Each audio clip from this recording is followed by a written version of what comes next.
یہاں سے روانہ ہونا ہے اور جانا ہے عرفات. عرفات یہاں سے کوئی 15-16 کلومیٹر دور ہے. مکہ سے 23 کلومیٹر اور مینا سے 15 اور 8 23 15-16 کلومیٹر کے فاصلے پر میدان عرفات ہے. وسیع و عریض. وہاں پر صدر ضیاء الحق کو اللہ اپنی رحمتوں سے نوازے. اس نے نیمیں لگوائی تھی پاکستان جو نیمہ کا لگے وہاں لگوائی تھی جو اب سایہ دار درخت ہیں.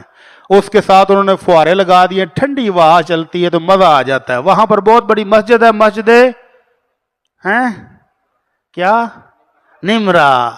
وہاں پر 2 چیزیں ہیں.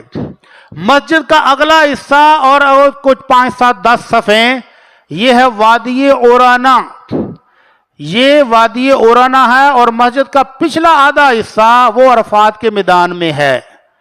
آپ صبح چلے جائیں تو پہلی صفوں پر جا کر بیٹھ سکتے ہیں اور وہاں پر امام صاحب خطبہ حج دیں گے اور حج کے بعد خطبے کے بعد زور اور عصر کو جمع کر کے اور 2 رکعتیں قصر کر کے پڑھائیں گے. کوئی نفل اور سنتیں پڑھنے کی ضرورت نہیں ہے بلکہ اس دن کا جو سب سے افضل اور اعلیٰ عمل ہے وہ ہے دعا.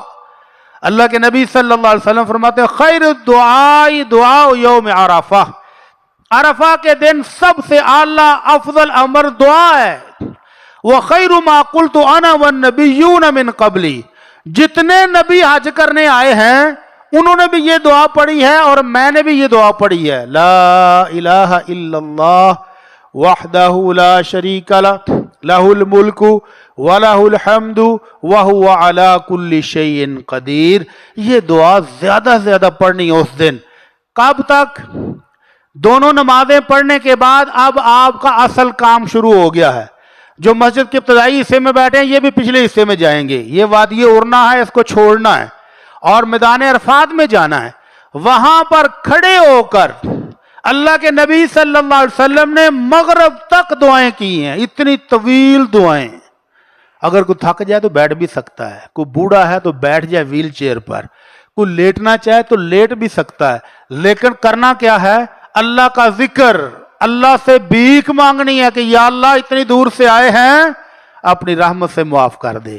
اللہ گزشتہ گناہوں کو معاف کر دے. گناہوں کی رو رو کر معافی مانگنی. کب تک؟ جب تک سورج غروب نہ ہو جائے. سورج غروب ہونے سے پہلے میدان عرفات سے نکلنا غلط ہے. یہ رکن ہے اور شام تک یہاں رکنا واجب ہے. اگر شام سے پہلے وادی عرفات کو چھوڑے گا تو 1 بکرا جرمانہ ہو جائے گا.